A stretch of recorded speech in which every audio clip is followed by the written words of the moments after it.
लेकिन उन बेरोजगारों को ये बात की जानकारी नहीं है कि कर्मचारियों के पेंशन के आधार पर ही रोजगार खड़ा किया जा सकता है।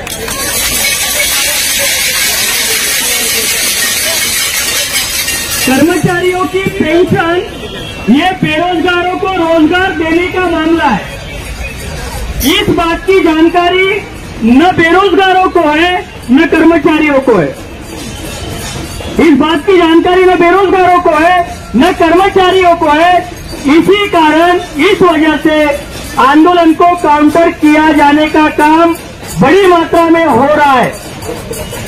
साथियों, मैं आप लोगों को कुछ हमारे भारतीय बेरोजगार मोर्चा के माध्यम से आप लोगों को इसलिए समर्थन देना चाहते हैं कि हम यह जान चुके हैं कि कर्मचारियों की पेंशन अगर लागू होती है तो पेंशन लागू होने के पहले कुछ मुख्य कारण है। साथियों, मैं गंभीर बातें आप लोगों को बताना चाहता हूं कि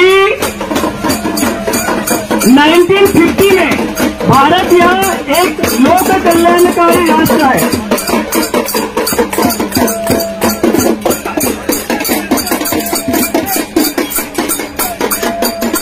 भारत यह लोक कल्याणकारी राष्ट्र है और इस लोक कल्याणकारी राष्ट्र में कर्मचारियों का भला होना चाहिए, उनका सेफगार्ड होना चाहिए, उनकी हर सुविधा की गारंटी होना चाहिए।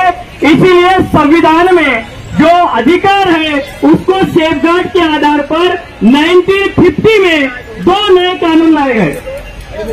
एक कानून का नाम था जीपीएफ और एक कानून का नाम है जीपीएस। ये जीपीएफ जो है इसको जनरल प्रोविडेंट फंड कहते हैं। अभी ये जीपीएफ जनरल प्रोविडेंट फंड के आधार पर जीपीएस है जिसे जनरल पेंशन स्कीम कहते हैं। अगर कर्मचारियों का कल्याण करना है और इन कानून को अगर लगाना है तो उसके लिए संविधान में कहा गया है कि जीपीएफ के माध्यम से कर्मचारियों के वेतन से 6% पैसा कपात किया जाना चाहिए। 6% अगर कर्मचारियों का पैसा कपात किया जाएगा तो ये भारत सरकार ने एक विभाग बनाया, उसका नाम है ईपीएफओ। ये ईपीएफओ में कर्मचारियों के 6% पगार का पैसा जमा होगा और ये 6% पगार, ये जो 6% का जो मामला है, जो निधि है, उस निधि के आधार पर सरकार यह बाध्य होगी कि उसको सरकारी संस्थानों को खड़ा किया जाए। ऐसे लगभग भारत में 348 कंपनियों को खड़ा किया गया कर्मचारियों के डिविडेंड फंड के आधार पर, और वो कंपनियों में नौकरी करने के लिए रोजगार उपलब्ध किया जाएगा। वह रोजगार सरकारी रोजगार होगा। इसका जो संबंध है वो संबंध सीधा जीपीएफ का जो संबंध है, जनरल प्रोविडेंट फंड का संबंध जो है, यह बेरोजगारों को नौकरी देने का मामला है। यह बेरोजगारों को नौकरी देने का मामला है। लेकिन सरकार ने एक बहुत बड़ा षड्यंत्र हमारे कर्मचारी और बेरोजगारों के विरोध में किया। वो कौन सा षड्यंत्र है कि इन्होंने 1991 को जो संविधान ओबीसी को आर्टिकल 340 के माध्यम से 52% प्रतिनिधित्व देता है, वो 50 में दिया गया। लेकिन सरकार ने बदमाशी कर 92 में लागू किया। हम ओबीसी को 92 में मिला, लेकिन हमें 92 में मिलने के पहले ही सरकार ने 91 में एनडीए और यूपीए सरकार दोनों ने मिलकर नया एक कानून लाया। उस कानून का नाम है एलपीजी। ये एलपीजी का जो पी है, पी ने सारा सत्यानाश कर्मचारियों का भी किया और बेरोजगारों का भी किया। ये पी का मतलब होता है प्राइवेटाइजेशन।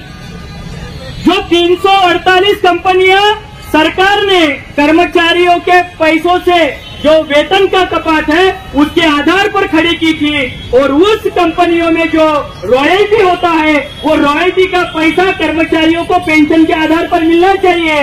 ये पैसा सरकार के बाप का नहीं है, ये पैसा कर्मचारियों के वेतन में से कटा हुआ है जो पेंशन का मामला है। और सरकार कहती है हमारे पास पैसा नहीं है कर्मचारियों को पेंशन देने के लिए। ये कर्मचारियों का पेंशन यह सरकार की बाप नहीं देती है, ये कर्मचारियों के डिविडेंड फंड में से जो पैसा गया उसका रॉयल्टी मिलने का अधिकार है। लेकिन वो रॉयल्टी तब मिलेगी, जब यह सरकारी संस्थान खड़े होंगे। लेकिन सरकार ने षड्यंत्र किया, कर्मचारियों को पेंशन नहीं मिलना चाहिए करके सारे कंपनियों को उद्योगपति के हाथ में बेच दिया। बेचने की वजह से क्या हुआ कि बेचने की वजह से कर्मचारियों की डिविडेंड फंड का जो पैसा है वो उद्योगपतियों को सरकार ने कंपनियां खरीदने के लिए दिया। उद्योगपतियों को कंपनी खरीदने के लिए देने की वजह से आपका पीएफ की समस्या खड़ी हुई और हमारी बेरोजगारी की समस्या खड़ी हुई। कर्मचारियों ने अपने आंदोलन में, मैं विनती करता हूं कि अगर कर्मचारियों ने अपने आंदोलन में निजीकरण का अगर बड़ी मात्रा में अगर विरोध किया तो हमारी पेंशन देने के लिए कोई बाप नहीं रोक सकता, किसी का बाप नहीं रोक सकता, क्योंकि जो डिविडेंड फंड का मामला है वो हमारी पेंशन से जुड़ा हुआ मामला है, सिक्योरिटी का मामला है। और नई पेंशन क्या कहती है? सिक्योरिटी नहीं है। कर्मचारियों के पेमेंट में से 10% वेतन काटा जाएगा और सरकार 14% डालेगी और ये सारा पैसा शेयर मार्केट में लगाया जाएगा। अगर कल चलकर अदानी, अंबानी, टाटा, बिरला अगर शेयर मार्केट लेकर भाग गए तो कर्मचारियों का पैसा कहां जाएगा? ये मामला काफी गंभीर है। जब तक राष्ट्रीयकरण नहीं होता है तब तक कर्मचारियों की पेंशन बहाल नहीं की जाएगी और बेरोजगारों को रोजगार नहीं मिलेगा। अभी ये पेंशन कब से बंद की? पेंशन 2005 में बंद की। जैसा हम ओबीसी के साथ में बदमाशी कैसी हुई, हमें 92 में दिया और 90 में एलपीजी लाकर प्राइवेटाइजेशन किया, वैसे आपके साथ बहुत बड़ी धोखाधड़ी हुई है। वो है 5 में पेंशन बंद की और 4 में ईवीएम मशीन लाया। देश में किसी भी सरकार को जनता के वोट का डर होता है। वोट से जनता सरकार को परिवर्तित कर सकती है, गिरा सकती है और बैठा सकती है। लेकिन यह सरकार न कर्मचारियों को डर रही है, न विद्यार्थियों को डर रही है, न किसानों को डर रही है, न बेरोजगारों को डर रही है। इन्हें जनता विरोध में जाकर सरकार गिराने की डर नहीं है, क्योंकि इनके पास में इलेक्ट्रॉनिक वोटिंग मशीन है। ये electronic voting machine every 1 point Modi के नाम से काम करती है, इसीलिए गड़बड़ी कर चुनाव जीते और हमारे कर्मचारियों के विरोध में काम हो रहा है, बेरोजगारों के विरोध में काम हो रहा है। साथियों, मैं आखिरी बात कहना चाहता हूं, कर्मचारियों के इस मुद्दे को हम भारतीय बेरोजगार मोर्चा के माध्यम से राष्ट्रव्यापी मुद्दा बनाने जा रहे हैं। केवल जूनी पेंशन योजना का मामला यह महाराष्ट्र के कर्मचारियों का ही नहीं तो देश के कर्मचारियों का मामला है। जूनी पेंशन योजना का मामला यह राज्य सरकार के साथ साथ केंद्र सरकार का मामला है। आज देवेंद्र फडणवीस कहता है देऊ शकत त्याला माहिती आहे हो त्याच्या अंडरमध्ये नाही, केंद्र सरकारच्या अंडरमध्ये आहे। केंद्र सरकार के अंडर में है, राज्य सरकार के साथ साथ केंद्र सरकार को भी हम नस्तनाबूद काम करने की तैयारी करेंगे। भारतीय बेरोजगार मोर्चा राष्ट्रीय स्तर पर देश के 50 बड़े शहरों में बेरोजगारों की संसद का कार्यक्रम करने जा रहा है। हमने चुनकर दिए हुए प्रतिनिधि न कर्मचारियों की आवाज उठाते हैं संसद में, न ही बेरोजगारों की आवाज उठाते हैं। अभी हमारी आवाज हम बनेंगे और बेरोजगार मोर्चा के माध्यम से हम संसद करने जा रहे हैं और इस संसद में प्रमुख 4 मांगे हैं। वो संसद का पहला कार्यक्रम आजाद मैदान के मुंबई में 1 अप्रैल को हम करने जा रहे हैं। 2 अप्रैल को ये पुणे में होगा, 3 अप्रैल को ये कोल्हापुर में, 5 अप्रैल को यहाँ जलगांव में, 7 अप्रैल को अमरावती और 9 अप्रैल को नागपुर के यहीं पर हम संसद बनाने जा रहे हैं। और हमारी प्रमुख क्या मांगे है? हम किस मांगों को लेकर कर रहे कि देश के सभी कर्मचारियों को पुरानी पेंशन लागू होना चाहिए, कि जितने भी सरकारी संस्थानों को, उद्योगपतियों को बेचा गया है वह निजीकरण खत्म होकर राष्ट्रीयकरण लागू होना चाहिए। कर्मचारियों को पेंशन भी मिलेगी और बेरोजगारों को रोजगार भी मिलेगा। हाँ, कंट्रैक्टीकरण के तो विरोध में ही है। वो हमारा तीसरा मुद्दा है कि ठेकेदारी पद्धति बंद होनी चाहिए। चौथा मुद्दा है इलेक्ट्रॉनिक वोटिंग मशीन का बंदोबस्त करेंगे। इलेक्ट्रॉनिक वोटिंग मशीन का बंदोबस्त करेंगे। कर्मचारियों को सरकार का पूरा विरोध करने के लिए न हो, इसलिए सिविल कंडक्ट रूल लगाया गया है। अभी ये सिविल कंडक्ट रूल कर्मचारियों को है, बेरोजगारों को नहीं। कर्मचारियों के हक और अधिकारों की बात बेरोजगार मोर्चा के माध्यम से हम करने जा रहे हैं। इलेक्ट्रॉनिक वोटिंग मशीन का बंदोबस्त करने जा रहे हैं।